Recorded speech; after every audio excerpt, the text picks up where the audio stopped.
جی جناب Ali, welcome back. When break up is a manipulation tactic. Danish, آپ نے یہ ضرور دیکھا ہوگا کہ جب کہا جاتا ہے کہ کورٹس کے رجوع کر کے طلاق لیجئے یا سیپریشن کا پیریڈ جو ہوتا ہے جس میں آپ کے پاس ریکنسیلیشن کی گنجائش موجود ہوتی ہے، a lot of times this divorce, this break up is a manipulation tactic. کوئی اپنی بات منوانے کا ذریعہ. آپ نے یہ بڑا کامنلی دیکھا ہوگا، اس کے حوالے سے ہمیں کچھ بتائیں. اچھا، میں اس میں ایک ٹرم انٹروڈیوس کرنا چاہوں گا، میڈیشن، جو ہمارے پاکستان میں یہ چیز نہیں ہو رہی، بٹ پرسنلی میں بہت زیادہ اس کو پریکٹس کرتا ہوں. اگر کوئی بھی بچی میرے پاس آتی ہیں فار خلا کے لیے، تو میں خلا وہ فائل ضرور کر دیتا ہوں، بٹ میں ادر جو ڈیفینڈنٹ سائڈ ہوتی ہیں اس کو بلاتا ہوں، دونوں کو سیپریٹلی بٹھاتا ہوں کہ آپ کی جو ہیں وہ کنڈیشنز کیا، آپ کیا چاہ رہے ہیں، گریوینسز. جی، گریوینسز کیا ہیں جو مطلب جس پہ آپ کمپرومائز نہیں کر سکتے. وہ 3 یا 4 پوائنٹ مجھے بتاتے ہیں، دین میں اپنی کلائنٹ کو کال کرتا ہوں اور دونوں کی کمپرومائز ڈگری کورٹ میں جمع ہوتی ہے اور کمپرومائز میں کروا دیتا ہوں. اور کافی بار مطلب یہ لوگوں کو ساتھ بٹھانا ہی پرابلم ہوتی ہے. آپ کو لگتا ہے کہ شادی تو ہر کوئی بچانا چاہتا ہے، لیکن منگنی اور کبھی کبھار ایون شادی، اس میں کتنی پاور اس کپل کے پاس خود موجود ہوتی ہے؟ کئی دفعہ تو دیکھا گیا they are also pressured by family. اچھا، میں آپ کو ایک چیز بتاؤں کہ ایک جو نکاح جو ایک چیز ہے نا، اس کی اللہ نے اس میں جو برکت رکھی ہے وہ کسی چیز میں نہیں ہے. نکاح میں بہت زیادہ برکت ہے، ایک اسٹرانگ ایک پاور ہے جو کہ باقی منگنی یا اس طرح کے جو رشتے ہوتے ہیں وہ مطلب آدمی بناتا ہے اس لیے ہے کہ وہ دماغ میں ہوتا ہے کہ وہ ٹوٹ سکتے ہیں. بٹ نکاح کے لیے آدمی بہت زیادہ اللہ کی طرف سے ایک بلیسنگز آ جاتی ہیں، اس کے اوپر وہ ریلیشن شپ کو ایکسپٹ کرنا شروع کر دیتا ہے کہ یہ میرا ہے. جب آپ آنرشپ کسی کی لیتے ہیں تو اس کی برائی اچھائی سب اچھی لگنے لگتی ہیں. اچھا، میں اپنی بات تھوڑی سی کمپلیٹ کرنا چاہوں گا. ہمارے یہاں جو فیملی لا ہے اس میں قانون یہ ہوتے ہیں، جج صاحب بٹھاتے ہیں دونوں کپل کو اپنے ساتھ اور پھر وہ کوشش کرتے ہیں ان کا آپس میں سیٹلمنٹ ہو جائے. جو ماڈرن ٹیکنیکس یہی ہیں کہ دونوں لوگ جب بھی ساتھ ہی بیٹھیں گے تو اپنی بات ہی کریں گے، وہ جھگڑا ہی کریں گے. اس میں ہمارے قانون کو چینج ہونے کی ضرورت ہے، اس پروسیجر کو چینج ہونے کی ضرورت ہے. ایک آدمی کو اب بٹھایا جائے اور ان سے 3 یا 4 جو اٹموسٹ پوائنٹس ہیں، جو موسٹ امپورٹنٹ پوائنٹس ہیں، وہ پوچھے جائیں. وہی بات ہے، بات سے بات نکلتی ہے. کوئی ایک شخص اپنی گریوینس دیتا ہے تو دوسرا سمجھتا ہے کہ مجھے ڈیفینسو پہ اپنی صفائی دینی ہے اور وہ کسی نتیجے پہ نہیں پہنچ پاتی. تو ویری ویل سیڈ دانش صاحب کہ الگ الگ بٹھا کے میڈیشن کی گنجائش موجود ہونی چاہیے، especially if you trying to save a marriage. لیکن let's talk about the other angle کہ may be you have decided that you can not continue this relationship. Wajahat in most cases people are obsessed اور اب social media obsession میں اضافہ کر رہا ہے. آپ کو ایک عجیب ماربڈ کیوروسٹی ہوتی ہے کہ وہ شخص آپ سے الگ ہونے کے بعد کتنا خوش ہے، have they moved on, are they meeting other people, وہ کیا کر رہا ہے کیا نہیں کر رہا. This is also part of missing them. یہ کب ہیلدی ہے اور کب انہیلدی ہے؟ دیکھو، جس دن آپ کا بریک اپ ہوتا ہے، مشورہ میں ہمیشہ یہ دیتا ہوں کہ اس دن کے بعد سے بہترین چیز یہ کہ آپ اس کو کہیں بھی نہ دیکھیں، کسی سے نہ پوچھیں، کسی سے نہ سنیں، نہ آپ اس کے کسی بھی سوشل میڈیا پہ جا کے اس کو دیکھیں، بلاک کر دیں. یہ سب سے تیز ہیلنگ پروسیس ہے. لیکن یہاں پہ لوگوں کے اندر ایک ہے نا جراثیم ہے کہ وہ دور بھی جانا چاہتے ہیں لیکن ایک چوری چوری آنکھوں سے وہ پیچھے بھی دیکھ رہے ہوتے ہیں، اور پھر ان کے اندر جیلسی فیکٹر بھی ہو رہا ہوتا ہے کہ یہ ایک سب کانشیس پارٹ آف لو کہہ سکتے ہیں. سو ان ادر ورڈز آپ شاید بریک اپ کے لیے بھی پوری طرح تیار نہیں ہیں. آپ شاید اس کو ٹیسٹ کر رہے ہیں ریلیشن شپ کو، یا کسی جیسے ہم نے شروع میں بات کی کہ آپ اس کو نیکسٹ لیول پہ لے جانا چاہتے ہیں، تو آپ کہہ رہے ہیں کہ اچھا ٹھیک ہے، اگر تم نے مجھ سے شادی نہیں کرنی تو پھر I will leave this relationship and you testing. I think breakup کے لیے آپ کبھی بھی سیٹل تیار نہیں ہو سکتے کہ چلے آج بیٹھ کے ہم بریک اپ کرتے ہیں اور بڑے پیار سے چلے گئے. کچھ ایسے رشتے ہیں، کچھ چیزیں ایسی لائف میں ہیں جس کے لیے آپ کبھی بھی ریڈی نہیں ہوتے. آپ کے سانحہ ہونے کے بعد آپ نے اس کو ترتیب دینی ہوتی ہے، جس میں سے ایک چیز رشتے کا ختم ہو جانا ہے. لیکن آپ کی اپنی پرسنالٹی، آپ کا اپنا فارغ وقت، آپ کے دوست احباب، آپ کا موڈ آف ورک، آپ کی پرسنالٹی میں خاص طور پہ پیرانویا تو نہیں ہے، ڈرگ ایڈکشن تو نہیں ہے.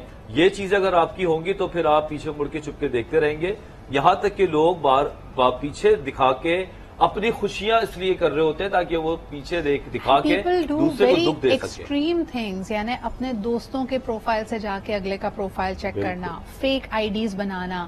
You are always hovering around like a Halley copter.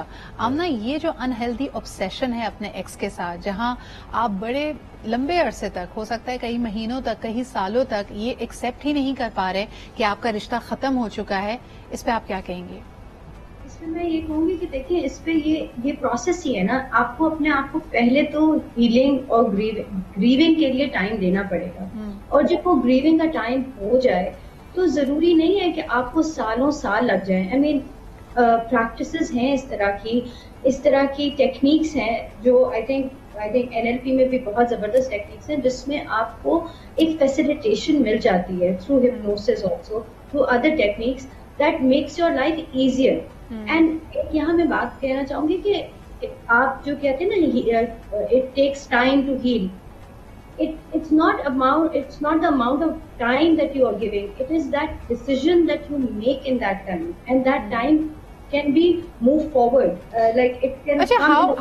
how often do people feel guilty? یعنی کئی دفعہ ہوتا ہے نا کہ آپ جب اس رشتے کے اندر ہیں تو آپ کو اس سے بہت ساری پرابلمس ہیں, آپ کو لگ رہا ہے آپ کی نیڈز ان میٹ ہیں and you trying to control it. جب آپ باہر نکل آتے ہیں اس رشتے سے تو آپ دیر از اے ٹینڈر اسپاٹ, آپ کو اس کی کچھ باتیں یاد آنے لگتی ہیں, you start missing the person, اور آپ گلٹ میں بھی چلے جاتے ہیں کہ یار شاید میں نے جلد بازی کر دی یا میں نے کچھ غلط فیصلہ لے لیا. آپ اس وقت لوگوں کو کیا مشورہ دیتی ہیں؟ دیکھیے گلٹ از این ایموشن جو آپ کو پاسٹ میں ہمیشہ کھینچا رکھے گا, اور جب آپ اس گلٹ کو ریلیز کریں گے, اور یہ بات ویسے کہنے میں آسان ہے کہ ہاں گلٹ ریلیز کر دو, but there are ways to do that, and when you apply those in your life پھر ہی آپ اس میں سے باہر نکل سکتے ہیں, اور چیزیں آپ کی بہتر ہوں گی, کیونکہ وہ خلا کم میں سے خلا بنے گا تو کوئی نئی چیز آئے گی نا. اگر آپ نے اس میں گلٹ اور سیڈنس اور ریگریٹ سب چیزیں اپنے سسٹم کے I think this is also a very romanticized Bollywood version, وجہ جس میں ہم سوچتے ہیں کہ دو لوگ الگ ہوئے, ایک وہ جو بٹر سویٹ سا گانا کا سیکوینس آتا ہے جس میں دونوں ایک دوسرے کو مس کرنے لگتے ہیں, پھر کوئی اچھی سی ریکنسلیشن ہو جاتی ہے and the story move forward. ہم نے یہ امیج بھی اپنے ذہن میں رکھا ہوا ہے. جی وجاہت دیکھو, ایک گریف کا ایک 6 مہینے 8 مہینے کا پروسیس ہے جس کے اندر آپ شروع میں تو ڈینائل میں ہوتے ہیں, یہ نہیں ہو سکتا, پھر آپ کو بہت غصہ نفرتیں آ رہی ہوتی ہیں, اچھا ہوا. تیسرا جو اس کا اسٹیج ہے نا وہ بارگیننگ پوائنٹ ہے. بارگیننگ پوائنٹ یہ ہوتا ہے کہ اگر ایسا ہوتا, اگر ایسا نہیں ہوتا تو یہ ہوتا, پھر آپ اس میں اچھی باتیں خود بخود یاد کرتے ہیں. یہ ایک فطری عمل ہے, اور عموماً لوگ اس اسٹیج پہ ہمارے پاس بھی آتے ہیں اور رشتہ دوبارہ سے بنا بھی لیتے ہیں. اچھا, اور اگر اس اسٹیج تک چڑیا چگ گئی کھیت, یعنی اگلے بندے نے they found another person, they decided to get married or move on, تب کتنا مشکل ہوتا ہے اس بندے کے سنبھلنے؟ پھر یہ گریف اب نارمل گریف چلا جاتا ہے جو کہ more than 6 months اور مے بی 1 سال 1.5 سال تک پچھتاوے کے ساتھ آ رہا ہوتا ہے, کیونکہ پھر ڈپریشن بھی آ جاتا ہے. جب ڈپریشن آئے گا تو ڈیفینیٹلی پھر آپ اپنے آپ کو بہت زیادہ ملامت کرتے ہیں, اپنے آپ کو گلٹ دے رہے ہوتے ہیں, اور یہ چیز ہوتی بھی ہے. بڑا یہ ٹیکٹک بڑی اچھی پوائنٹ آپ یہ لے کر آئی ہیں, لیکن پھر بھی میں آپ کو بولوں گا کہ 6 مہینے سے پہلے 8 مہینے سے پہلے بھائی دونوں سائڈ پہ کوئی نیا رشتہ بنانے کی ضرورت نہیں ہے. یہ رشتہ اگر آپ بنا بھی رہے ہیں تو پھر آپ سمجھ لیں کہ دوسرے کے لیے بنا رہے ہیں, یہ اپنے آپ کے لیے آپ نہیں بنا رہے. اور اگر جس اور maybe the other person was always around, یہ بھی تو ہوتا ہے کبھی کبھار کہ بریک اپ کرنے کے بعد وہ جو بیک برنر والی ریلیشن شپ ہے وہ فور فرنٹ پہ آ جاتی ہے. Again this adds to the hurt of the other person, جس کو پہلے سے یا تو شک شبہ تھا یا کوئی اور چیز تھی, and this becomes further evidence کہ یار this person was not loyal to me. ایسا بالکل ہوتا ہے. جیسے ابھی ایک کپل کو میں ٹریٹ کر رہا تھا, دونوں کا سیپریشن تھا, الگ الگ تھراپی پہ آ رہے تھے, تو لڑکی کہتی کہ دیکھا میں نے کہا تھا نا یہ جم جانا شروع ہوگی اب دوبارہ, اور اسی ٹائم پہ جاتا ہے, مجھے پتا ہی یہی تھا اس ٹائم پہ بلا بلا بلا. تو میں نے اس کو بولا کہ بھائی اگر وہ اپنے آپ کو کوشش کر رہا ہے, ٹھیک کر رہا ہے, تو وہ اس نے ایک سیلف میڈ اسٹوری بنائی ہوئی تھی جس پہ اس نے اسٹیمپ لگا دی آفٹر ڈیوورس.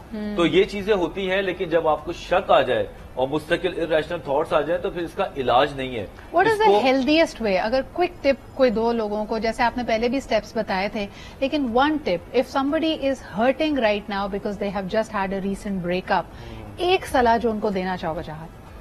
سب سے پہلے تو یہ اکیلا رہنا بند کریں کچھ عرصے کے لیے, اپنے فیملی میں رہیں, اپنی فیملی کے ساتھ تھوڑی بہت بات کریں. اور آئی تھنک کیونکہ گریف کا جو پہلے 14 دن ہے وہ میڈیکل ایشو ہے, میڈیسنز بھی لے سکتے ہیں آپ کو نیند کی شاید مسئلہ آ رہا ہو, آپ کو بہت رونا آ رہا ہو, بھوک نہ لگ رہی ہو, تو میڈیکل ٹریٹ چھوٹی موٹی کرا لیں, اور ساتھ اپنی فیملی جو امیڈیٹ فیملی ہے ان کے ساتھ رہیں گی تو زیادہ اچھا ہے.